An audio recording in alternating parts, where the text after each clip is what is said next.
அஸ்ஸலாமு அலைக்கும். Hello friends, எல்லாரும் எப்படி இருக்கீங்க? Welcome to taste my foot. இன்றைக்கி நம்ம என்ன ரெசிபி பார்க்க போகிறோன்னா, அப்பளத்தை வச்சு ஒரு சூப்பரான ஸ்நாக்ஸ் ரெசிபி தான் பார்க்க போகிறோம். அப்பளத்தில் என்ன ஸ்நாக்ஸ்னு யோசிக்கிறீங்களா? சமோசா தாங்க செய்ய போகிறோம்.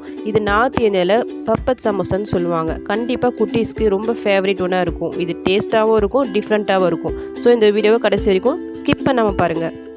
ஃபஸ்ட்டு நம்ம சமோசா செய்கிறதுக்கு ஸ்டஃபிங்கை ரெடி பண்ணிடலாம். நான் இதுக்கு என்ன எடுத்துருக்கேன்னா, ஒரு வெங்காயம் இந்த மாதிரி கட் பண்ணி வச்சுருக்கேன். நெக்ஸ்ட்டு ஒரு கேரட் இந்த மாதிரி துருவி எடுத்து வச்சுருக்கேன். கோஸ் இந்த மாதிரி சின்ன சின்ன பீஸாக கட் பண்ணி எடுத்துக்கோங்க.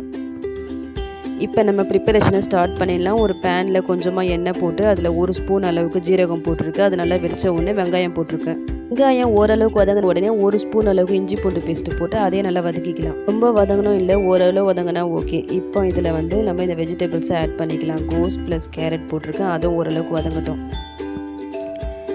இது ஓரளவுக்கு வதங்கின உடனே இப்போ நான் மசாலாவை ஆட் பண்ணிக்கலாம். இதில் நான் ஒரு ஸ்பூன் அளவுக்கு மிளகாய்த்தூள் போட்டிருக்கேன். தேவையான அளவு சால்ட்டு போட்டு நல்லா மிக்ஸ் பண்ணி விட்டுக்கலாம். மிளகாய்த்தூளுக்கு பதிலாக நீங்கள் பச்சை மிளகாய் கூட ஆட் பண்ணிக்கலாம், நல்லாயிருக்கும். இப்போது நம்ம இந்த வெஜிடபிள்ஸ்லாம் இந்த பேன்லேயே ஒரு ஓரமாக தள்ளிட்டு நான் இதில் ஒரு முட்டை நான் ஆட் பண்ணுறேன். இந்த வெஜிடபிள்ஸ் கூட சேர்த்து முட்டை ஆட் பண்ண நல்லா இருக்காது. ஸோ இது மாதிரி தனியாக இது பண்ணி மிக்ஸ் பண்ணி விட்டுக்கலாம். அது நல்லா ஃப்ரை ஆகிட்ட பிறகு நம்ம ஜாயின் பண்ணிக்கலாம் மொத்தமாக.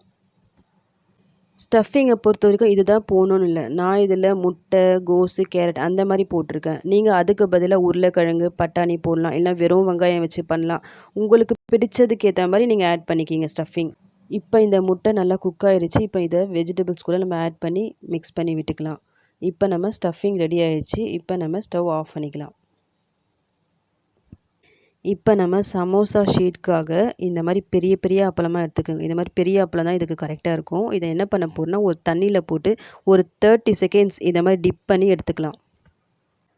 30 செகண்ட் ஆயிடுச்சு. ரொம்ப வைக்க வேணாம், நல்லா இருக்காது. எடுத்து அந்த தண்ணி வடிகட்டும், கொஞ்சம் ஒரு பிளேட்டில் போட்டுக்கலாம். நெக்ஸ்ட்டு என்ன பண்ணணும்னா, நம்ம ரெடி பண்ணி வச்சுருக்கோம்ல ஸ்டஃபிங், அதுலேருந்து ஒரு டேபிள் ஸ்பூன் அளவுக்கு எடுத்து இந்த மாதிரி சென்டரில் வச்சுக்கலாம். நான் செய்கிற மாதிரி இந்த ஷேப்க்கு இது கொண்டு வந்துடுங்க. சமோசா ஷேப்க்கு நான் என்ன பண்ணியிருக்கேன்னா, கோதுமாவும் இல்லை மைதாமோ ஏதாவது ஒன்று கொஞ்சமாக தண்ணி போட்டு மிக்ஸ் பண்ணி விட்டுக்குங்க. ஏன்னா இது ஒட்டுறதுக்காக. இது ஒட்டினா தான் நல்லாயிருக்கும். இல்லை எண்ணெயில் நம்ம ஃப்ரை பண்ணும்போது பிரிஞ்சு வந்துடும். இந்த மாதிரி நல்லா ஒட்டிட்டு இந்த ஷேப்க்கு நீங்கள் செஞ்சுருங்க.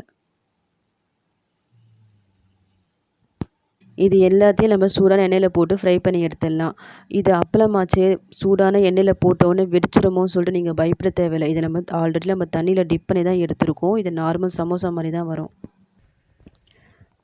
ஒன் சைட் குக் ஆன உடனே இன்னொரு சைடில் நம்ம திருப்பி போட்டுக்கலாம். இப்போ இது 2 சைடும் குக் ஆகிடுச்சு. நம்ம வெளியே எடுத்துடலாம். இதே மாதிரி பேலன்ஸ் இருக்க எல்லாத்தையும் நான் ஃப்ரை பண்ணி எடுத்துட்டேன். அவ்வளவுதான். இப்போ நம்ம பப்பட் சமோசா ரெடி ஆயிடுச்சு. இந்த சமோசாவை நம்ம ரொம்ப ரொம்ப ஈஸியாக பண்ணிடலாம். ரொம்பலாம் டைம் எடுக்காது. ஜஸ்ட்டு 10 to 15 மினிட்ஸ் தான் ஆகும். இது பசங்களுக்கும் சரி, பெரியவங்களுக்கும் சரி ரொம்ப ஃபேவரட் ஒன்றா இருக்கும். இதோட டேஸ்ட்டும் கண்டிப்பாக ரொம்ப நல்லாயிருக்கும். எப்போவுமே ஒரே மாதிரி இல்லாமல் கொஞ்சம் டிஃப்ரெண்ட்டாக, சேம் டைம் ஈஸியாகவும் டேஸ்ட்டாகவும் ஏதாவது ஸ்நாக்ஸ் ரெசிபி நீங்கள் செய்யணும்னு ஃபீல் பண்ணிங்கன்னா கண்டிப்பாக இதை ட்ரை பண்ணி பாருங்கள். ட்ரை பண்ணி பார்த்துட்டு எப்படி வந்துச்சுன்னு எனக்கு கமெண்ட் பண்ணுங்கள்.